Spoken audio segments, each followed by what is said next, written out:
Hello friends, welcome back to my channel. இந்த வீடியோவில் நம்ம வெஜ் ஹாக்கா நூடுல்ஸ் தான் பார்க்க போகிறோம். வாங்க வீடியோக்குள்ளே போகலாம்.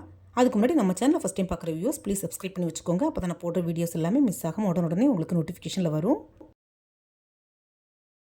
ஃப்ரெண்ட்ஸ், நம்ம வீட்டு பசங்க பார்த்திங்கன்னா மேகி நூடுல்ஸை கூட விட்டு வைக்க மாட்டாங்க. அதுலேயும் இந்த மாதிரி சைனீஸ் நூடுல்ஸ் பண்ணி கொடுத்தா கேட்கவா வேணும், ரொம்பவே விரும்பி சாப்பிடுவாங்க. வாங்க எப்படின்னு பார்க்கலாம்.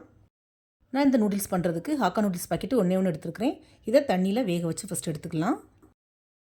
இந்த நூடுல்ஸ் பார்த்திங்கன்னா ஒரு 3 to 4 மினிட்ஸ் குக் ஆனாலே போதும். அதுக்கு மேலே குக் பண்ண வேண்டாம். இந்த நூடுல்ஸ் வேகிற நேரத்தில் நம்ம இதுக்கு தேவையான வெஜிடபிள்ஸ்லாம் வதக்கி எடுத்துக்கலாம்.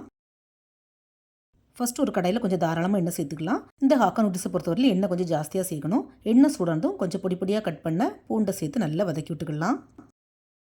பூண்டு நல்லா வதங்கி லைட்டாக கோல்டன் கலர் வந்ததும் நான் கொஞ்சம் கேரட் அந்த மாதிரி நீளமாக கட் பண்ணி வச்சுருக்கேன். ஸோ அதை சேர்த்து நல்லா வதக்கி விட்டுக்கலாம்.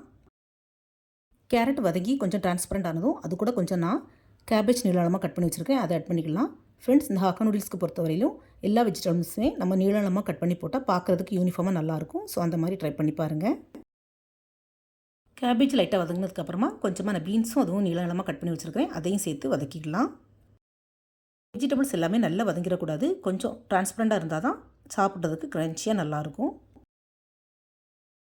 இப்போ கேரட், கேபேஜ், பீன்ஸ் எல்லாமே நல்லா வதங்கிடுச்சு. இந்த ஸ்டேஜில் கொஞ்சமாக கேப்சிகம் ஆட் பண்ணிக்கலாம். கேப்சிகம் நான் நீளமாக தான் கட் பண்ணி வச்சுருக்கிறேன். பட் கேப்சிகம் ஆப்ஷனல் தான். ஆனால் கேப்சிகம் போட்டால் அதோடய ஃப்ளேவர் நல்லாயிருக்கும். ஸோ இந்த வெஜிடபிள்ஸ் எல்லாமே கொஞ்சம் கொஞ்சம் ஆட் பண்ணாலே போதும். இப்போ இந்த வெஜிடபிள்ஸ்க்கு தேவையான உப்பும் கொஞ்சமாக பெப்பர் பொடியும் ஆட் பண்ணிக்கலாம். பட் பெப்பர் பொடியும் சால்ட்டுமே கொஞ்சம் கம்மியாகவே ஆட் பண்ணிக்கோங்க. இது கொஞ்சம் மைல்டாக இருந்தால் தான் நல்லாயிருக்கும். சால்ட்டும் பெப்பர் பொடியும் சேர்த்து லைட்டாக மிக்ஸ் பண்ணி விட்டுக்கலாம். போதும். இந்த அளவுக்கு வதங்கினதும் நம்ம மற்ற சாசஸ்லாம் இது கூட ஆட் பண்ணிக்கலாம். ஃப்ரெண்ட்ஸ், இப்போ 4 மினிட்ஸ் ஆகிட்டு போதும். இதுக்கு மேலே நூடுல்ஸை வேக விட வேண்டாம், குழஞ்சி போயிடும்.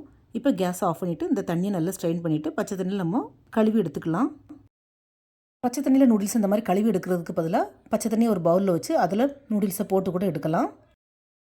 ஜஸ்ட் ஒரு 2 to 3 மினிட்ஸ் தண்ணியில் போட்டு வச்சாலே போதும். எதுக்கு நம்ம இப்படி பண்ணுறோன்னா, சாப்பிடும்போது நூடுல்ஸில் சுத்தமாக அந்த ஸ்டிக்கினஸே இருக்காது. அதுக்கு தான்.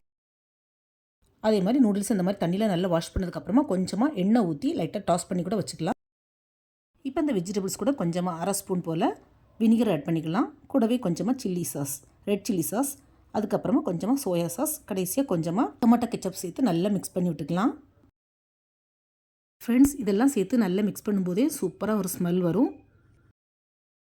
எங்கள் வீட்டை பொறுத்தவரையிலும் பசங்களுக்கு மட்டும் இல்லை, எனக்கும் இந்த ஹாக்கா நூடுல்ஸ் ரொம்பவே பிடிக்கும். ஸோ மந்த்லி ட்வைஸ் எங்கள் வீட்டில் நான் டின்னருக்கு அல்லது பிரேக்ஃபாஸ்ட்டுக்கு இந்த ஹாக்கா நூடுல்ஸ் பண்ணிடுவேன். அதே மாதிரி இந்த ஹாக்கா நூடுல்ஸுக்கு நம்ம வெஜிடபிள்ஸை எக்காரணம் கொண்டும் தண்ணி சேர்த்து வேக விட்டுறக்கூடாது. இப்போ வெஜிடபிள்ஸ் கூட இந்த சாசஸ்லாம் சேர்ந்து நல்லா மிக்ஸ் ஆனதுக்கப்புறமா நம்ம கடைசியாக ஸ்ட்ரெயின் பண்ணி வச்சுருக்கிற நூடுல்ஸ் இது கூட சேர்த்துக்கலாம்.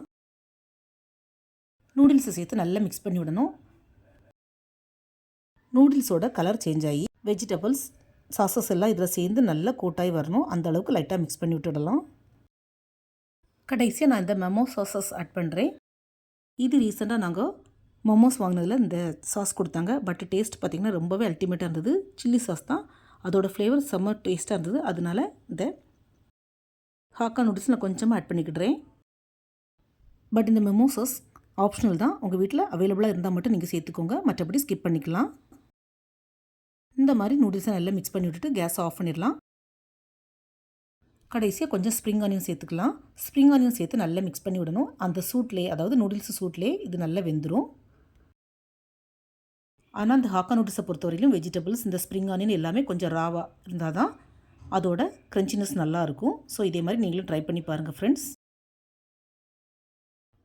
நீங்கள் நான்வெஜ் சாப்பிடக்கூடியவங்களாக இருந்தால் எக் அல்லது சிக்கன் சேர்த்து கூட ட்ரை பண்ணலாம்.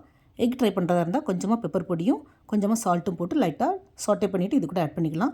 சிக்கனாக இருந்தால் சிக்கனை லைட்டாக பாயில் பண்ணிவிட்டு கொஞ்சமாக பெப்பர் பொடியும் கொஞ்சமாக சால்ட்டை ஆட் பண்ணி கூட இதில் ஆட் பண்ணிக்கலாம். பட் போன்லெஸ்ஸாக எடுத்துக்கோங்க.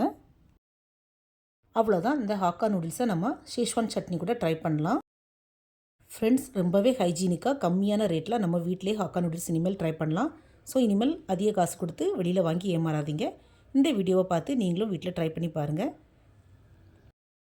உங்களுக்கு இந்த ஹாக்கா நூடுல்ஸ் எப்படி வந்ததுன்னு உங்களுடைய ஃபீட்பேக்கை மறக்காமல் ஷேர் பண்ணுங்கள் ஃப்ரெண்ட்ஸ். நம்ம வீடியோ பிடிச்சிருந்தால் மறக்காமல் SRV கலக்கல்ஸை லைக், ஷேர் அண்ட் சப்ஸ்கிரைப் பண்ணுங்கள். தேங்க்ஸ் ஃபார் வாட்சிங். See you soon in the next video. Bye.